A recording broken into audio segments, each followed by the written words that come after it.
Welcome back to the Mid-Major Show here on the field of 68. Another week, fantastic week, might I add, of mid-major hoops alongside Rocco Miller and Sean Paul. My name is Vince Wolfram. Let's do a quick fellas check, guys. Rocco, you're back in your normal setup. It's not on the road today, but Feast Week coming up. There's a lot of excitement. Vince, great to be on with you and Sean. And once again, it's another Thursday, and we are in the midst of it. We have one of our ranked teams playing as we record. High Point in a little bit of a battle with the Flames of Illinois Chicago, enjoying all the breakfast ball, enjoying all the late night ball.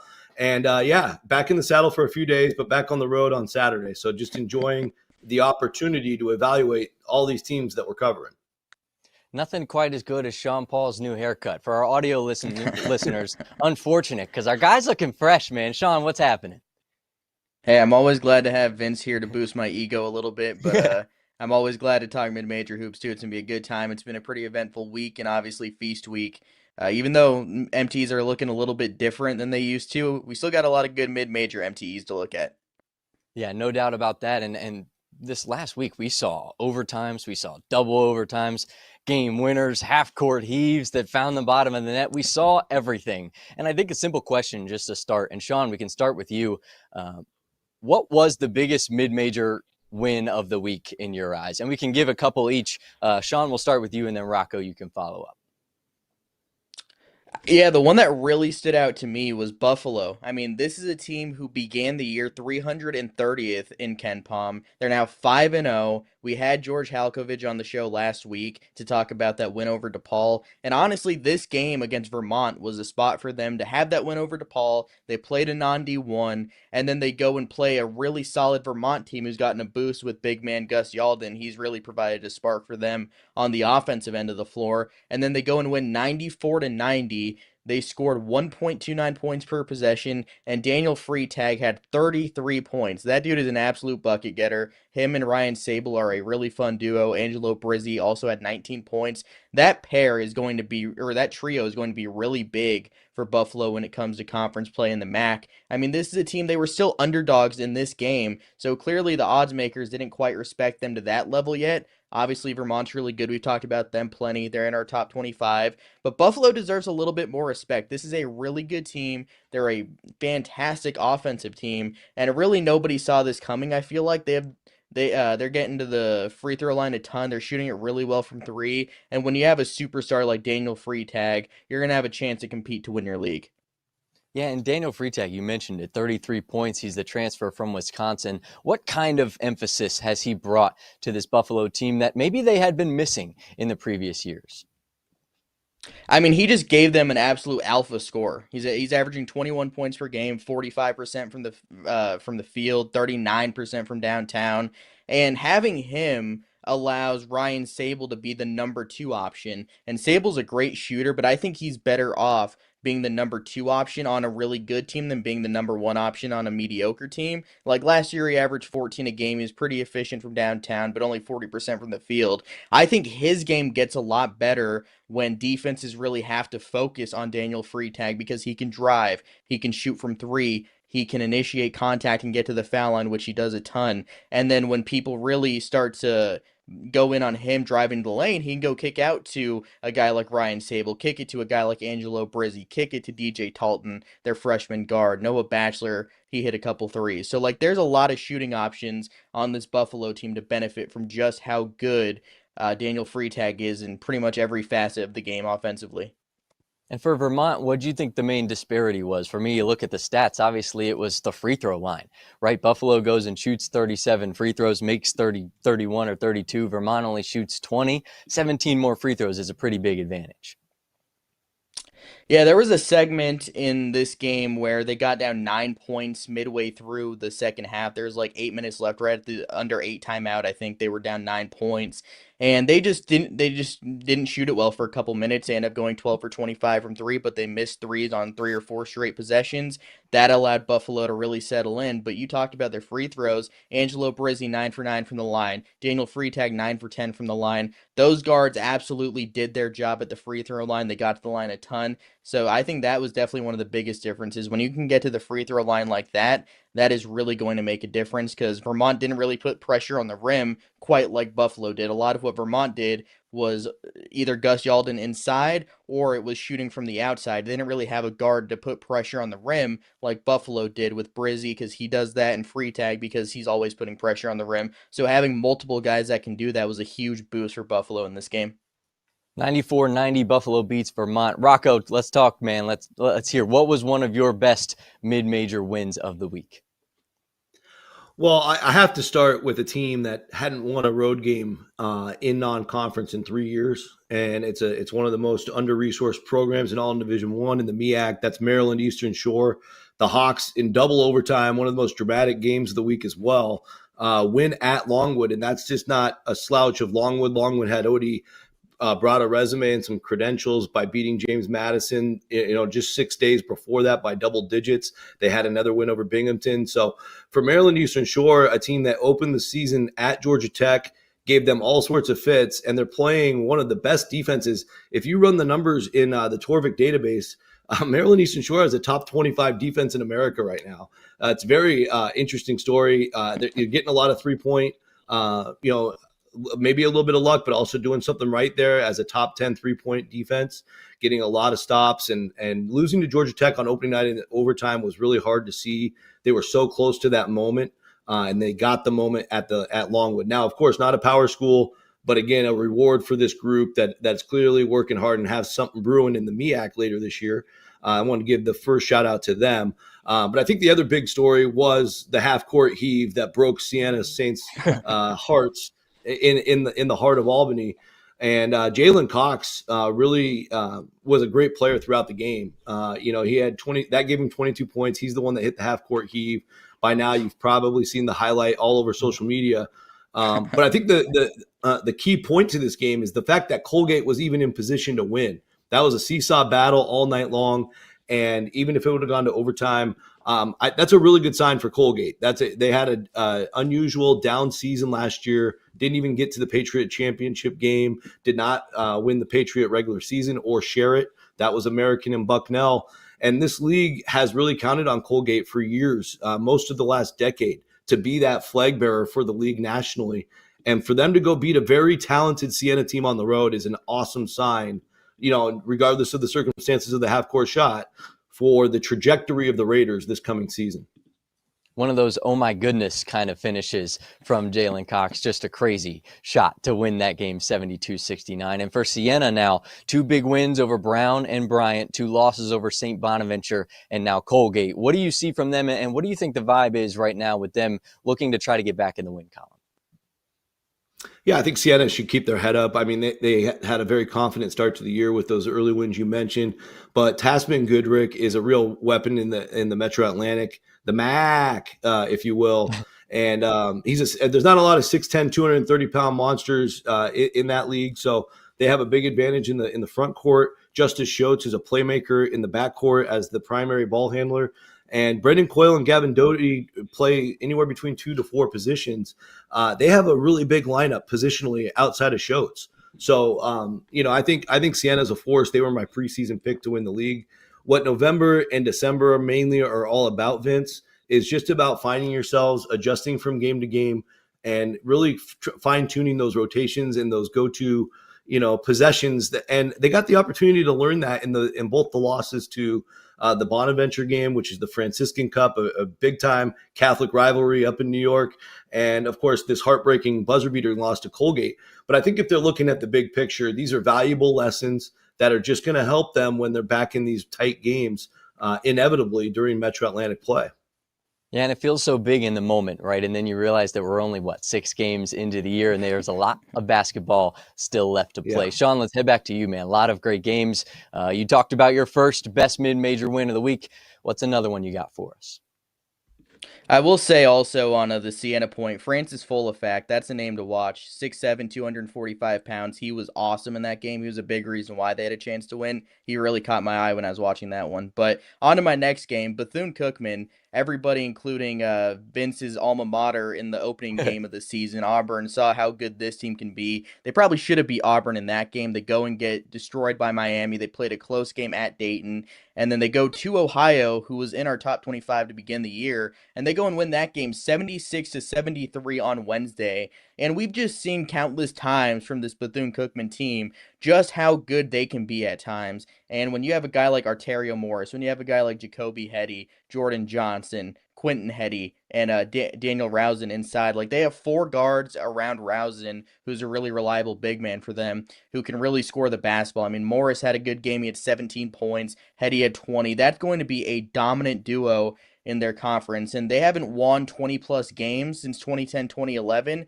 I think this year they could have a chance to do that in the SWAC. They're going to be favored to win a lot of their games in league play. This is a pretty competitive league. Southern had a really close battle against Washington. They probably should have won that game. Texas Southern always starts out pretty poorly, and then they in league play, they always find their footing. Alabama State had that win over UAB. But when it comes down to it, this Bethune-Cookman team has to be one of the more purely talented teams we've seen in the SWAC in quite a while, because you don't really get dudes like Arterio Morris and Jacoby Hetty walking through those doors every day if you're a SWAC team. So it's going to be really fun to watch them as league play progresses. I expect a lot of 20-plus point performances from that pair in conference play.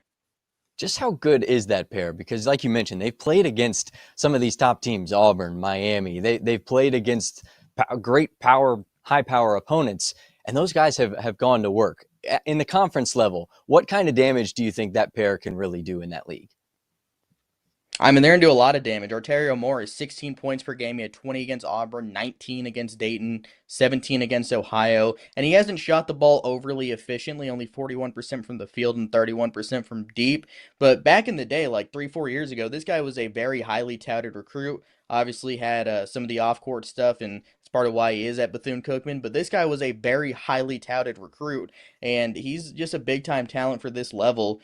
And then Hetty, like a couple years ago, he was one of the better players in this league. And then last year, he was at Central Michigan, averaged 15 points per game. So the fact that he went from averaging 15 at Bethune-Cookman 2 years ago, going back to Central Michigan, averaging 15 again, and then now he's back where he was one of the better players in the league a few years ago, and he doesn't have to be the number one option this time when you have Arterio Morris. That's going to be a really tough duo for people to stop, and they're going to put up some really crooked numbers in league play.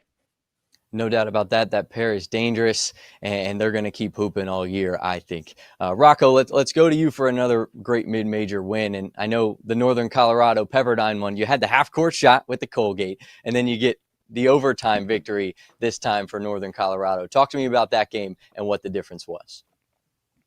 Well, it's a game and a win that aged really well. I think we have our questions about Pepperdine. They're not part of our show here, but I cover the WCC, so I hopefully can say a couple thoughts there. Is projected towards the bottom of the WCC, a team that traditionally these last handful of years you can go in there and get that win, but we saw what Pepperdine did a couple nights ago against our boys from New Orleans and handled them pretty well with an 11-point win. So, in retrospect, this Northern Colorado overtime win in that same building on Saturday has aged even better. I think the really important part here was that Northern Colorado started their season with two non-Division I local colleges from Colorado.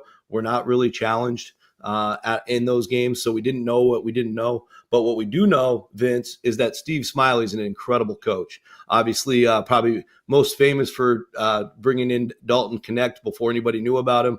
Had 2 great years with Knecht before he became the SEC Player of the Year at Tennessee. But also he had St. Thomas. He's got a knack for finding talent. He's cut from the same cloth as Jeff Linder, the great Wyoming coach who's now running plays at Texas Tech with Grant McCaslin. So there's just, there's this burgeoning feeling across Greeley, Colorado, of all places, that this program belongs in the NCAA tournament. They've been to Big Sky championship games, and I'm really eager to see if this can be the team that solves the biggest mystery in the country, which is who's going to win the Big Sky. And Quinn Denker is a guy already in position to be that alpha. And he, if you listen to Smiley throughout the offseason. I heard him on a few different interviews talking Denker up. He was huge in the exhibition season. I forget who they played, but I know he went for 30 plus. It was Wyoming, and they beat Wyoming in that exhibition game. And here in this Pepperdine game goes for 26. Obviously only made the 1 3-pointer, but he was clutch at the free throw line when he needed to be, made the majority of his twos, shared the ball well, 5 assists, 8 rebounds. So at 6'3", 190, he gets in there and greases his elbows, and he can play inside, outside. They also have Brock Wisney, who actually did get all the preseason hype, 6'9", 245 bulldog in the middle. He can pick and pop a little bit, not afraid to shoot it. He made both of his threes at Pepperdine. And Zach Block is another senior. So those three guys are all three seniors. They combined in this contest for 58 of the 88. And, Smiley did a great job explaining, like, they had 7 real starters, but they could only play 5 guys last year. These were 3 of the guys. 2 of them were bench players. So they feel like they have 3 bona fide returning starters, which are very difficult to do in the Big Sky. So this recognition is more about Northern Colorado's future than what they accomplished at Firestone Fieldhouse. But I'm impressed so far, and I think this Northern Colorado team can only continue to get better, especially under Smiley's tutelage. 100%. A lot of good things going on for that group. And let's talk about another game that kept me on the East Coast up far later than I wanted to the other night. This was just an absurd game between Troy and San Diego State. Troy out on the West Coast playing in San Diego. This game was tied at halftime. It was tied at the end of regulation because Miles Bird flung a half-court shot, buried it. They go to overtime. First overtime wasn't enough. But then Troy emerges victorious in the second game. Sean, I'll go to you first because 4 players with 15 plus points for the Trojans. This game was crazy. It's the easiest way I can put it. This game was crazy. Oh, it was a wild game for sure. And I think kind of the thing we see in a lot of these upset bids is once the game gets into overtime and you lose the lead, you lose the momentum, it kind of fades away from you. With Mount St. Mary's, we saw that last night at Maryland. We saw that with Southern against Washington. San Diego State led this game 104-100 with 2 minutes and 44 seconds left. Troy blew a big lead late in that second half. They were up 12 at the under 4. They blow that. Obviously, the Miles Bird shot. Most teams, I feel like, kind of crater after that happens and end up losing the game in overtime, and it kind of looked like that's what was going to happen, but it just didn't. Troy really fought hard. They got it to a second overtime, and then Theo Seng obviously ends up winning the game at the basket. But this Troy team, they have a lot of guys with NCAA tournament experience. They did lose a lot of their starters from last year, but they did have a lot of guys who are now stepping into a bigger role. Thomas Dowd is back. He was a starter last year, 25 points and 19 rebounds. But the 3 guys I'm really looking at here is the Campbell brothers, Kobe and Cooper Campbell. Kobe didn't play at all last year. He's a really good shooter. He was a former JUCO guy, and Cooper Campbell has become one of the better point guards in the Sun Belt Conference. He's going to be a monster. And obviously last year they had Tate and Connerway, who's now at Indiana, so he wasn't going to get a ton of opportunities with Connerway on the team. Now he's really stepped into that role as a sophomore and been awesome. Had that big game against Kent State earlier in the year. And then Victor Valdez, he stepped into a huge role, 20 points, 4 assists, 5 rebounds out of that forward spot. He's been a really nice piece, a really skilled piece for Scott Cross to work with, and he can help set up shooters. He can shoot it. He's big. He can get to the rim. So having those guys who were used to the program, used to the winning culture, I think has really helped them, where a lot of teams, they lose guys and they have to add different guys from the portal. They have to find a way to mesh. A lot of these guys are already here. They already know how to play together, and it's really paid dividends so far early in the season for a Troy team that's in the midst of a pretty grueling road trip on the West Coast. And key words there, Sean. You talked about guys who know how to play. If they looked at the final score, they would have thought it was an NBA game based off that final, 108-107. Rocco, I want to go to you, too, about this Troy game, because San Diego State came in as the team with the most votes outside the AP top 25. Troy goes in and beats them on their home floor. Put into perspective how big of a win this is for a Troy program that had some scars already through 6 games coming into this one.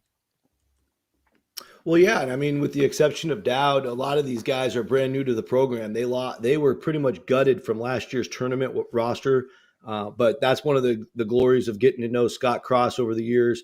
All the great work he did at UT Arlington, the years now with Troy. I mean, he's always going to maximize what he's got, regardless of his roster. without any excuses. And so they go out on this crazy West Coast trip for a variety of reasons. Three of these games are getting them nice paychecks. And the fourth one, the Northridge one, will get them a home game next year. But they're going to learn a lot about each other, bonding out in California here for the last week. And I think, what it's really the important part is the confidence that this will bring as the season goes on. I thought there was two real phases. One, Troy was the better team for the first 40 minutes. I don't think there's any argument there. Just trying to hold on, trying to figure out how to close out a win. That's a big time lesson they'll have to learn to even leave the door open. Several people on social media calling them out for not fouling, but I think those are just good lessons to learn if you're in a one bid league like the Sun Belt. And I think in overtime, the resolve and the resilience was unbelievable. And so one of the things, as long as we're able to get Coach on here, that I want to talk to him about is like, what was that huddle like after they saw that shot go in? How did you get everybody to rally and stay focused and go back out and execute? And then they had to go out and execute for 2 overtimes, not just 1 overtime. So this game drug on for another 30 to 45 minutes in real actual time. And so many valuable takeaways for the Trojans. And it's always easier to teach lessons through a victory. Yeah, that's the truth. And down the stretch, you saw plays from Troy's key guys like Thomas Dowd, who had an absurd number of rebounds with 19, an Oscar Tshiebwe-esque stat line from him. But you saw a block from Cooper Campbell, a rebound from Dowd, the little things like that show up at the end of the day. Sean, how vital are those for a Troy team, like Rocco mentioned, that has a lot of new pieces and they're figuring each other out, but they're winning big games like this in the process? I mean, yeah, I think a lot of what Scott Cross teams are, for one, they're usually winning teams. And I think it's just a big culture thing. Like, you're going to have guys who buy in. You're going to have guys who play hard. You're going to have guys that play together. I know those are all kind of buzzwords and what everybody says, but not every program has that, like, truly. And I think that Troy does. You look at what they've done so far this year. Like, they've played one home game. It was against a non-D1. They won on the road against Kent State. They won on the road against Furman. They won on the road against San Diego State. All teams who can win their respective leagues. And their 2 losses was a loss at Loyola Marymount and a loss at CSUN.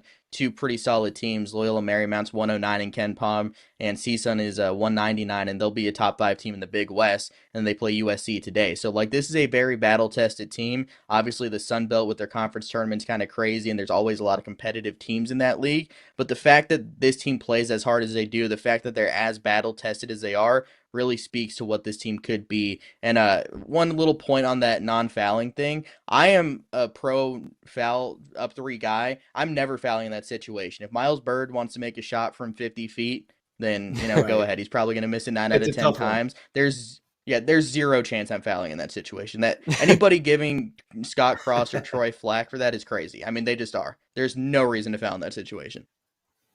Yeah, and Scott Cross, a big win for this Troy program, obviously. He's done a fantastic job, even just over the course of the last couple of seasons, right? He took a team on a deep run last year. It took him to a playoff spot.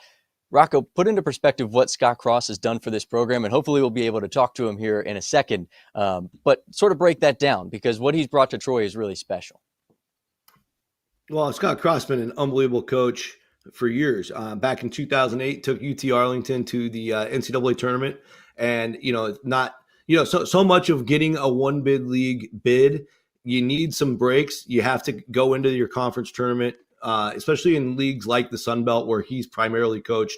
Arlington was part of the Sun Belt for his last 5 years there, and then of course now at Troy, this is year 7 for Scott Cross. But what he's been able to do is, Troy was really down when he took over the program. Down near the 300s in, the Ken Palms of the world.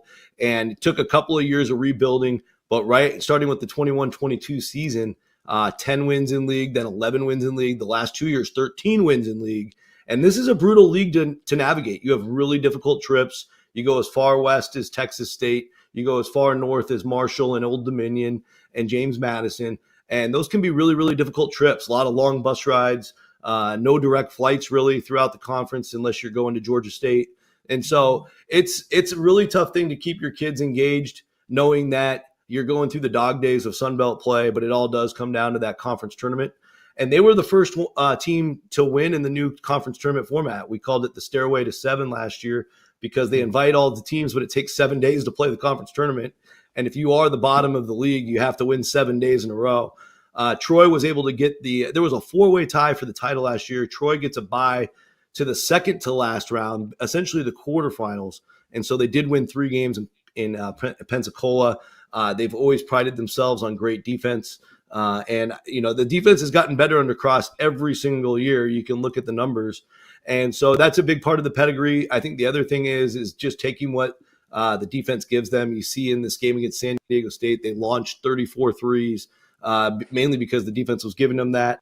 The other big story here, Vince, was that it was Magoon Gwath's debut, and nobody knew what Gwath was going to be able to give. I don't think the Aztecs were expecting him to go 29 minutes, but Troy had to kind of go up against the San Diego State team that they haven't seen this year on film because Gwath has been recovering. And so it was a lot of uniqueness to this matchup going into it, and I thought that's what made the story even more amazing. Yeah, a lot of new storylines pumped into this one, but a good win for Troy nonetheless. And hopefully when we come back from break, we will have head coach Scott Cross with us to talk all things Troy hoops. We'll be right back.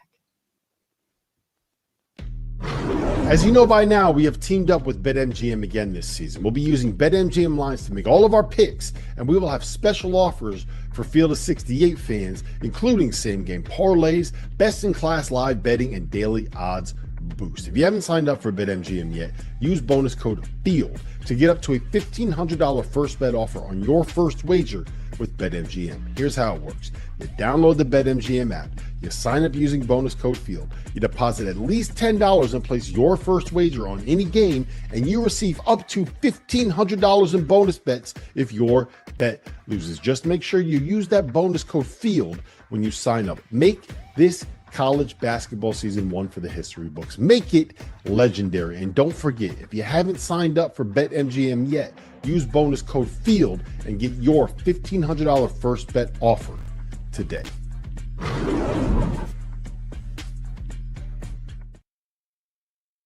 If you're not a member of the Field of 68's On3 community, make sure to go check us out. Get access to all of Jeff Goodman and Rob Doster's written content, including coaching carousel breakdowns, info on who is and isn't entering the transfer portal, insider recruiting information from none other than Joe Tipton, X's and O's analysis of all the teams in college basketball, and access to our message board community. A 7-day trial costs you $1. The Field of 68 on 3. Get the scoop. Are you trying to follow everything happening in college basketball? It can be overwhelming. That's where the Field of 68 Daily comes into play. The Daily is your go-to source for recruiting news, game analysis, portal updates, and much, much more. For just $50 a year, you get access to the same information that your favorite coaching staff is subscribed to. Quality content can be hard to find in the college basketball space. The Daily is here to help. Make sure you subscribe today. Welcome back to the Field of 68 Mid-Major Show. We're talking mid-major hoops. Off to a great start last week. We got hoops coming all Thanksgiving next week. A lot of things on the rise, but we're going to highlight some conferences now that have just been feasting in ahead of Feast Week. That's a lot of feasting going on there, but a lot of teams winning. And the first one we're going to highlight is Liberty, because this is a team, Richie McKay, we talked to him before the season began, Sean, and he was very high on his group.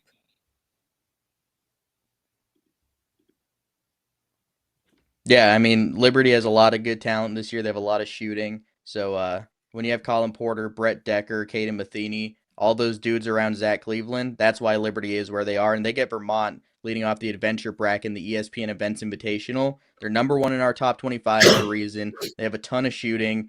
They shoot a ton of threes. They're going to be a really good team. They don't have a ton of bigs, but they got that shooting to really carry them, especially in this matchup against Vermont. Yeah.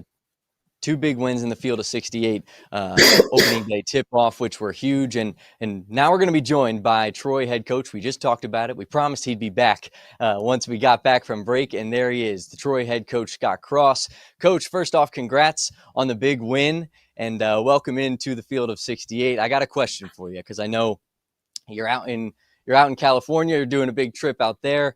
This game started at 10 p.m. Eastern time, went till 2 p.m. Were you able to get any sleep after that win? I know the time change can be weird, but you gotta let your head hit the pillow at some point, right? Maybe? Yeah, no, I honestly, I probably got an hour and a half total. I was so wired after the win. Probably went to bed about two something, and I couldn't sleep at all. So then I got up. I kept breaking down film. It's probably about 4:30 in the morning when I finally laid down, and next thing you know, 6 o'clock was here, and I was up and going. You just can't sleep because you're so you're if you lose, you can't sleep because you're pissed off and you're trying to fix all the world's problems, and then you have a big win like that, and it's just as bad. So that's why, yeah, I'm feeling pretty run down right now. I haven't slept very much at all. Yeah, that's the double-edged sword of being a college basketball coach, right? You're ahead, you're up when you win, and you got to fix stuff when you lose. How great of a response was this for your team? You talked about just how tough it's been in the first 6 games of the season. To get a win like that, how good of a reaction did your team have, and how did they respond? Yeah, it was pretty impressive because we didn't play very good against Northridge. They were definitely the tougher team. They were ready to play. They were very, very physical and tough. The LMU's got some really talented guys as well. They were locked in. Those were 2 games we were looking at that we thought, we'd have a pretty good chance of winning if we played well. We didn't, but then, we got our best performance against San Diego State. I mean, our offense was clicking on all cylinders. I mean, to be able to score 100 points against that defense is pretty amazing. If you would have asked me before the game, do you think you can score 100 points against San Diego State? I would have said not in a million years. But everything was flowing. Our guys were moving. They increased their level of physicality, which we hadn't in the previous 2 games, and I think they were locked in, and the only thing that mattered was winning the basketball game. And it was the most impressive part is we held the lead for 35 minutes, and then I think we had an 11 or 12 point lead with 4 minutes to go. We blow it, so now they hit that 3 right at the buzzer to send it into overtime. The momentum's gone. There's energy in the building for them. And, in those situations, I don't know that we've ever won a game that I've been a part of. And for our guys to rebound, based on the adversity that we faced right there, I think that was the most impressive part of it all. And they grabbed the lead early in overtime. I think they went up 4 right away on us, and it wasn't looking good. And this group is so connected. They're so together. It's a fun group to coach. Definitely the most fun I've ever had coaching basketball. Losing's miserable no matter how you slice it and dice it. So those 2 losses were not fun. I asked my staff, would you have rather won those 2 games and lost this game? I think they all said that they would rather win that game and lose those 2 games. I don't know. I hate losing, if we're playing badminton or chess or whatever. But I'm very, very thankful, and it's a program changing, defining type win to be able to go in there and get that one. Coach, obviously, congrats on the win. My first question, though, the 3 that Miles Bird hit, obviously philosophies are different. I talked about it before you came on the show. To me, there's no reason to foul in that situation, right? Like he's shooting a half court shot. I feel like the good percentage is that he's probably going to miss a half court shot. You didn't have any second guesses about that, did you? No. I maybe would have had my second line defender a little bit higher, but like the way they changed the new rule, just when the officials came and talked to us. Now, if you get fouled, you got 1 step and you can still shoot the basketball. That scares me to death. Then the other alternative is you foul them. And, they go to the line, they make the first, they miss the second, and they got 7-foot monsters in there that just rebound and put it back up. So same scenario. I mean, how many times out of 100 is he going to hit that half-court shot? I don't know. I mean, I think that's a less than 5% probably chance that they're going to hit that shot. But, I go back. I mean, there's a million other plays that I look at that I think we had the foul on the 1 3-point shot that we were up 4. If we would have just let him come down and shoot a wide open 3, or even though it wasn't a foul, if you look at it, there was no foul whatsoever, in my opinion, on that shot. But there were so many mistakes, a lot of good learning lessons there. You think about it being up 12, like it's almost impossible to lose when you're up 12, but we almost figured it out. But more importantly, is the guys figured out how to come back and win in overtime. Double overtime, I guess. Coach Cross, good to have you on. It's Rocco. Honored to have you here. I just have to ask, I've seen all your interviews about the Waffle House and how important Waffle House is to every player has to appreciate and love Waffle House. So where did you go after the game? I used to live in San Diego. I can't remember a Waffle House being nearby. So did you have to settle for like In-N-Out Burger, or what's the deal? Well, we did go to In-N-Out Burger when we got off the flight, so that was our first stop. There you go. But Coach Cordero had some pizza. It was very, very cold after the second overtime, and I was drenched because of the celebration in the locker room. But yeah, Waffle House definitely has a special place in all the Troy Trojans' hearts. And Coach, I got to ask you, after the half-court shot goes in, and you did a great job describing being in those types of situations, or maybe not that exact situation, but never being able to recover and actually remember winning a game in that situation. What was the mood like in the huddle? And is there something special about this group's resilience and resolve to just get refocused and go attack the next session of overtime? Yeah, I think that's where my staff is really, really great.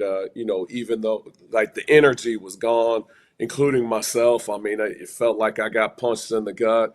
But Coach Canales, Coach Campbell, Coach Gilbert, Coach Lewis, Coach Cordero, I mean, they were all pumping our guys up, and they definitely changed the energy on the bench and gave everybody, I think, a sense of confidence that we can do this. And I'm thankful for my staff. I mean, for us to be able to win that game, it goes back to the 7:15 in the morning practices, the pre-practice work with our guys, where they're working on ball handling, finishing, shooting, footwork. That's why we were able to do it, because our guys do have a skill level that's at a high level for a mid-major program, and these guys, they work every single day with these guys to make them better basketball players. We can't get it with the transfer portal and spending thousands and thousands of dollars to build a new team. We have to do it through development, and I really believe that's where our staff thrives. And it's not me, it's my staff. I mean, they're phenomenal at it. Well, Coach, we appreciate you jumping on with us today, and I hope once you travel the 2,300 miles back from California to Troy that the Twitter team can throw a picture of the group at Waffle House when you guys land. Absolutely, we'll do that. Thank you, guys. Awesome. Thanks, Coach, tonight, and Coach. best of luck Thank the you. rest of the way. Thank you. All right, fellas, before Coach jumped on, he was fantastic. I love the Waffle House stuff, too. That's so funny and indicative of that culture that he's building at Troy. We were talking about Conference USA, and I know, Sean, you got going with Liberty. We can jump right back into that, because what a start Liberty has had. Richie McKay, you mentioned it just a little bit. Top four guys scoring are guards, and then they've got a guy, Zach Cleveland, who we raved about all preseason as being a monster on the inside. He's averaging a double-double. Yeah, I mean, you also look at the teams they've played so far in that Field of 68 event. They beat Charleston by 15. You kind of touched on that. They beat FAU by 20. And the thing about those teams is that they both have so much more length than what Liberty has. When you look at FAU, they start a 6'10" guy in Devin Williams, a 6'11" guy in Xander Pendleton, and then Charleston, they have a pair of 7-footers who rotate minutes, Christian Reeves, and then another 7-footer that came in this year as a freshman, that is Chol Maychot. So those guys, Maychot had 18 points, but he also hit a few threes, got to the foul line a little bit. But the fact that they're able to beat teams with that size, and they aren't a very good rebounding team because they just don't have a ton of size, but the fact that they're able to still win those games speaks to how good Liberty is at what they do. They're going to slow the game down. They're going to play that pack line defense. They're shooting 47% from three. They never turn the ball over, only a 10.7% turnover rate this year. They just do all the little things well. They know their style. They know how they want to win, and they usually execute it pretty well because Richie McKay is a great coach, is a veteran team, and a lot of talent on that veteran team. Yeah, and staying in the conference in CUSA, a friend of Rocco Miller is a friend of the program. He's a friend of Big Red down at Western Kentucky. The team down in Bowling Green, they have a tub of great wins so far against Eastern Kentucky, against Tennessee Tech. And Guy Teagan Moore, he's back and playing some of his best basketball, Rocco. Absolutely. Well, I think the college basketball world's a better place when Western Kentucky's good at basketball, and Diddle Arena is a special place if you've never been. But Teagan Moore, I mean, this was a tremendous pickup. I mean, he was away from Division I last year. Now he's back with the guys at Western Kentucky. And right now in the entire country, WKU is number 2 at ball security, turning the ball over only at a 10% clip. That's very efficient, helping keeping possessions alive. And that's even more impressive when you look at the tempo data, Vince. They're top 30 in tempo. They're flying around. So really impressive. I think the main impressive result individually was that win at Eastern Kentucky. I think the common college hoops fan may not realize that was at Eastern Kentucky's basically opening night with their new remodeled, refurbished arena out there in Richmond. And so they were up against a sold-out, hostile environment against an old rival, EKU, and really got that done. I mean, that was kind of a spot where if you're a forecaster, you'd probably forecast EKU finds a way to get that win in front of the rowdy fans. But that showed some resilience. WKU, a couple home wins on top of that with TSU and Tennessee Tech. Now we get to find out what they're about for real. They've got this week off for the most part, but starting next Wednesday in a big-time event, where they're probably the forgotten about team, opening the battle for Atlantis against Vanderbilt. And even if it goes sideways against Vanderbilt, they'll have to wake up the next morning on Thanksgiving Day and forget about turkey, Vince. They've got to play either South Florida or VCU, no matter what side of the bracket they're on. And that's going to be a tremendous challenge. Both VCU and South Florida can go fast. I'm really curious to see what Hank Plona does in terms of tempo, because you got to play 3 days in a row down there in the Bahamas. And so can you continue to play at that type of rapid pace? That's going to really test their depth. But what a great opportunity for them to play some big-time programs and maybe pick up a win or two for their confidence level and hopefully a resume if they do beat Vanderbilt. So excited to learn more, but a really good start for the Toppers. Yeah, Western Kentucky brings a lot to the table, and hopefully Big Red can bring some sauce and drinks to that Thanksgiving dinner. We're going to head to break, and when we come back, we'll be previewing all things Feast Week and MTEs across the country. As you know by now, we have teamed up with BetMGM again this season. We'll be using BetMGM lines to make all of our picks, and we will have special offers for Field of 68 fans, including same-game parlays, best-in-class live betting, and daily odds boost. If you haven't signed up for BetMGM yet, use bonus code FIELD to get up to a $1,500 first bet offer on your first wager with BetMGM. Here's how it works. You download the BetMGM app, you sign up using bonus code FIELD, you deposit at least $10 and place your first wager on any game, and you receive up to $1,500 in bonus bets if your bet loses. Just make sure you use that bonus code FIELD when you sign up. Make this college basketball season one for the history books. Make it legendary. And don't forget, if you haven't signed up for BetMGM yet, use bonus code FIELD and get your $1,500 first bet offer today.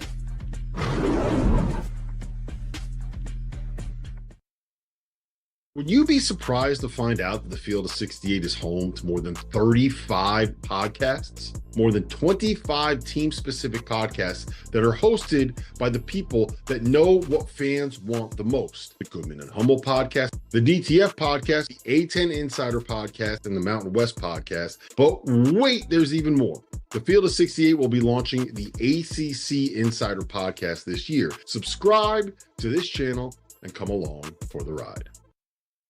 If you're not a member of the Field of 68's On3 community, make sure to go check us out. Get access to all of Jeff Goodman and Rob Doster's written content, including coaching carousel breakdowns, info on who is and isn't entering the transfer portal, insider recruiting information from none other than Joe Tipton, X's and O's analysis of all the teams in college basketball, and access to our message board community. A 7-day trial costs you $1. The Field of 68 On3. Get the scoop.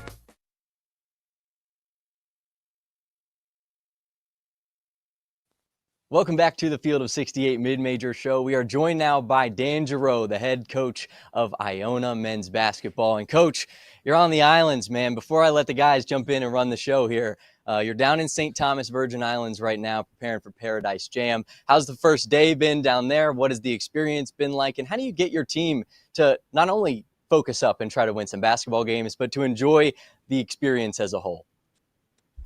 Yeah, no, thanks for having me on, guys. Really appreciate it. Obviously, a great fan of the show and the work you do. We're, we got here yesterday, which was nice. A lot different weather than the city, and I think it's just a balance. We had a pretty pretty mature team and a team that's kind of after it, which is good. And I think for us, it's kind of almost teaching them about the balance of it and what it should look like and how to bond together. We had a team dinner off-site tonight, so that helped. And I think we're just trying to continue to get to know each other. We did a good job in the summer and the fall, but now we're going through it. So I think that's a positive step for us. And how are we utilizing this for where we're going later in the year? Hey, Coach, thanks again for joining. It's Rocco here. I just I'm curious mostly about these 3 games in 3 days coming up. I think you're in the matchup of the first day, the best matchup of the first day on paper, with a really good Akron program that went to the NCAA tournament last year. The thing that stands out so far about the Iona Gales is just the rapid pace of play, but also the depth. Like, you're playing 10 guys very regularly, even actually 11 guys, and getting balanced scoring. Is that paramount for you to continue to be able to play your style without really any rest days in between this week? Yeah, I think this is a great test of the environment we built. I think we're trying to evaluate it. The start with the 3 home games and the 1 Kansas City game. I think we're trying to understand what we're after, how we're doing this, and I think our depth has just been incredible. We thought it was a strength for us in the summertime as we were building this out and getting to know each other. And I think when we realized what we had and kind of how fast we were going to play and how quick we were making decisions, having the 11 guys being able to be ready for when their number is called has been critical. And I think it's been so important for our environment that everyone feels a part of it and is excited to be ready to go. Coach, one of the interesting things that stands out to me is Lamine Sabali, who's leading you guys in assists. He's been a point forward for you guys. And obviously you played at Richmond under Chris Mooney. You were an assistant at Princeton for a little bit. And obviously those programs, you were one of those guys that was a passing big man, average 3 assists your senior year at Richmond. Is there a part of that you wanted to integrate into your offense, or did it just kind of happen because you found that Sabali's a really good passer, or did you want that guy who could be a point forward? Yeah, I think, I wish I had the speed that Lamine had when I I think that's a big reason why we play so fast. But, when we were in the recruiting process, we really evaluated him at a really probably too in-depth of a level for, really trying to understand. He had an unbelievable data set on the offensive end, but just had low usage. So for me, yes, the style that I'm used to, it is bigger playmakers, obviously how I played, but then also NBA-wise as well. Some of your bigger playmakers make the game easier for guys around you. So we really dove into it, really got into our development mode to see what he had, and he really responded well. His instincts are incredible. He really makes the right play and rarely tries to manipulate the game, which I'm really in love with in how the flow of the game should go. So when we were recruiting him, I didn't think we had this all the way ready already by the first 4 games.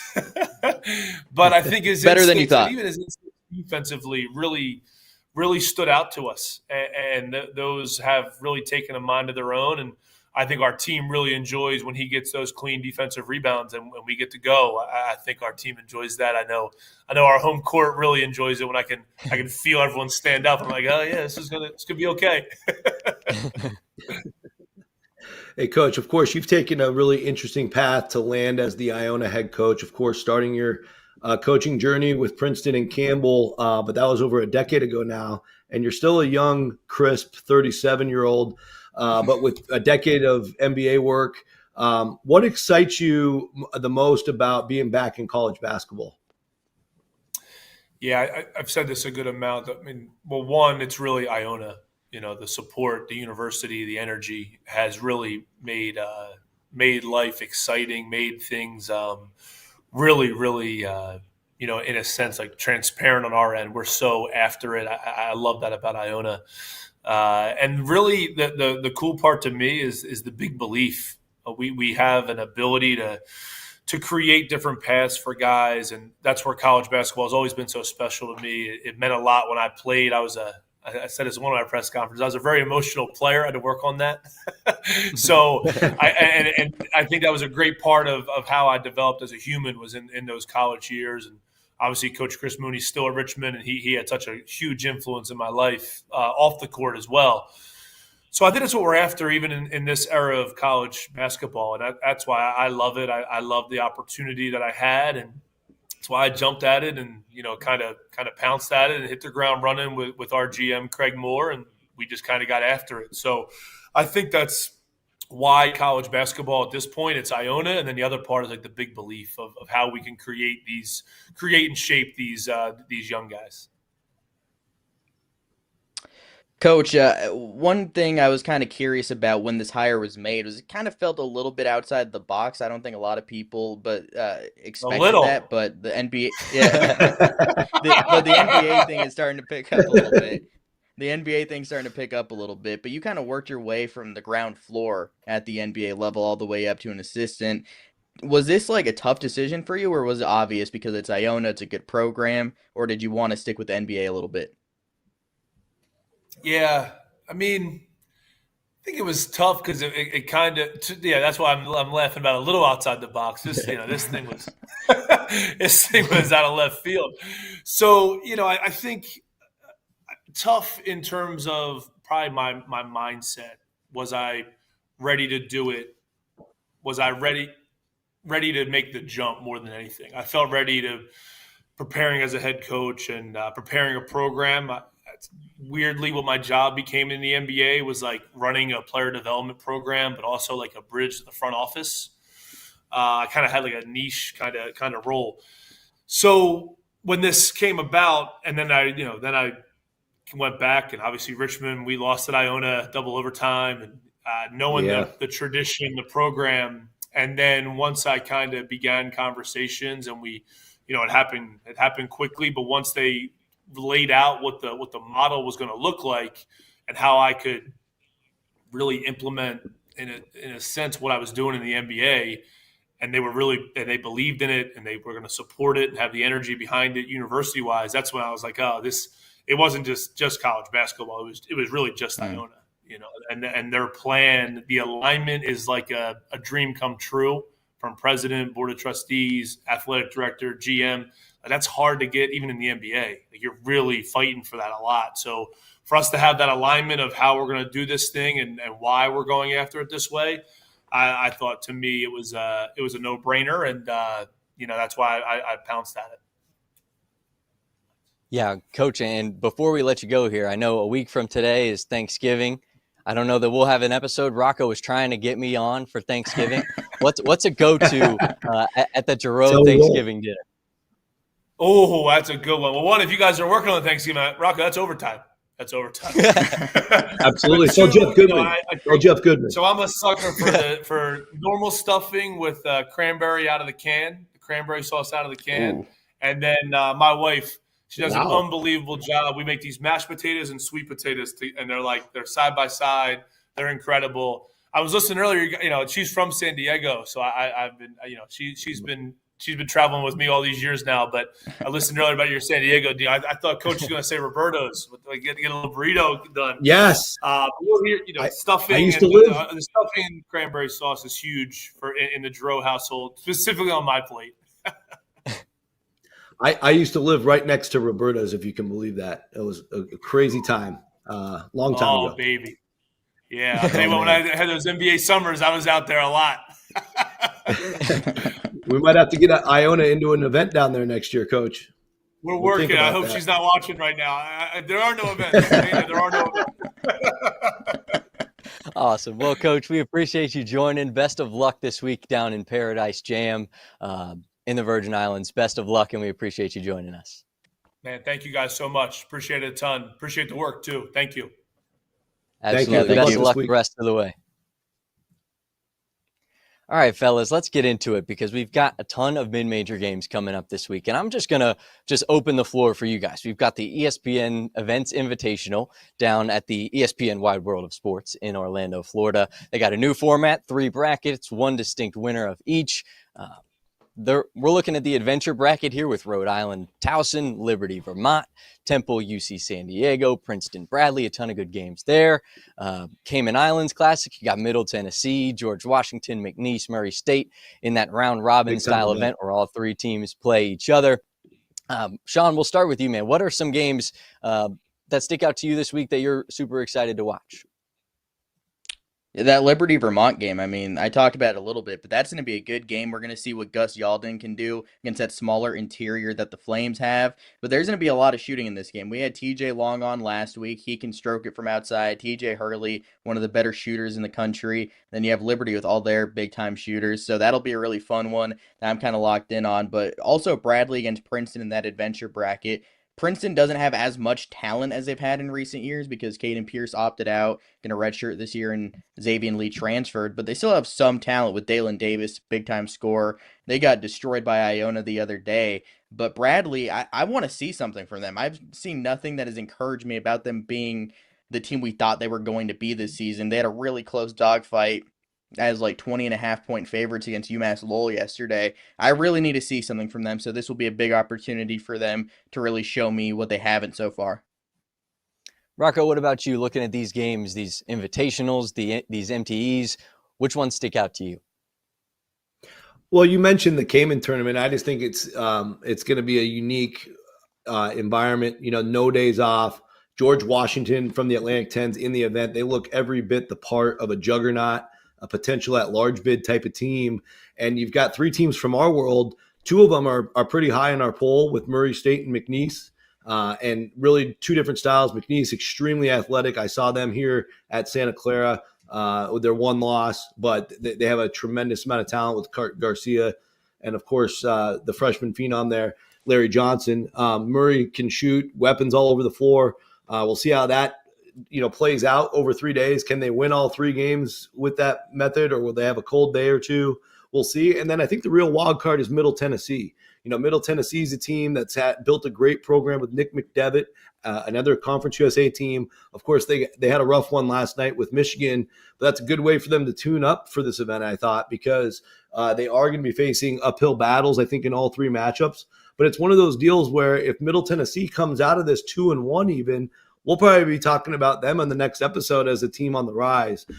So for them, it's a golden opportunity. For Murray and McNeese, it's an opportunity to get after each other, and maybe one of them can knock off George Washington. Two words there, golden opportunity. We have a golden opportunity every week to pick a mid-major to beat a high major, and that's what we're going to do right now. We're going to call our shots. I'll start, and then we'll go to Rocco, and then Sean after that. I'm going to start with one that you might not expect, but I'm looking at Sacramento State versus California. Sac State hasn't totally found their way yet, but maybe it could be this game that clicks, right? Prophet Johnson, Mikey Williams, Jeremiah Cherry, head coach Mike Bibby. That's a group, they've got a lot of star power. Can they put it together and click against a California team that hasn't showed me a ton so far this year? They've both played Presbyterian, and both of those games were close. So this could be a battle that maybe California overlooks with UCLA, the game after Sacramento State on their schedule. So I'm thinking Sac State might upset the Golden Bears this week. That's my pick. Rocco, talk to me. Bad news. Cherry is going to be out, but the other guys might show up. I still like him. Hey, don't worry. They got Shaq. He could suit up. That's right. There we go. Hornets, a very interesting program right now. I'm okay with that. I think I need a win, so that's where I'm at. Don't have a win yet this year on these call your shots. They're all very difficult, by the way, if you're just tuning in for the first time. But I will go ahead and try to get that win. UC Santa Barbara coming off the tough loss in overtime at home against a good Loyola Marymount, undefeated Loyola Marymount team. They're now going to go to Reno and play Nevada, a team who just lost at home to a fellow Big West team in UC Davis. I think UC Santa Barbara can go in there on Saturday and handle business. Very talented roster. UC Santa Barbara, you could argue, probably even has more resources put into their roster than Nevada's. That's debatable.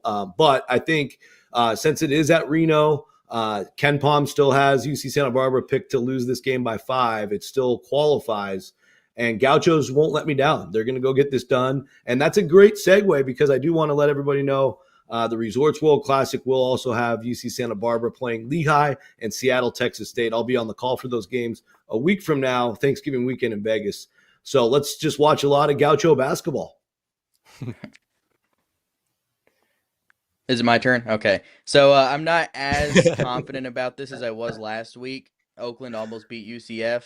That would have been nice to finally get my shot right. But I'll go Denver over Colorado State. I like this Colorado State team a lot, but got to call your shot here. And I like what Denver has going on. They're 1-3 so far this year. They were fairly competitive against Washington. They lost by 11 against Seattle. They lost to UTSA, and they won on the road against Montana State. But this is a team with a lot of guys who can shoot it from the outside. Carson Johnson has been their big-time scorer. He came with Coach Bergstrasser from the D2 level. And then they also have Logan Kinsey, who did the same thing. Jeremiah Burke has been really good for him. Their big man, shooting 48% from three. Julius Rollins, he's played a solid role this year. But, it's going to be a tough game. But I like Denver. I think they're a little bit underrated. So I'll go with them to pull off a huge upset against Colorado State as 22-point underdogs, according to Ken Pom. A little bit bolder than Rocco's, but we're going to go with the Pios here. Hey, bold is good. We like bold on this program. And I'm getting something in my ear. I don't know what it is, but I think we've got a special guest picker on Call Your Shots. It sounds like producer Dagan has got a pick this week that he wants to tell us more about.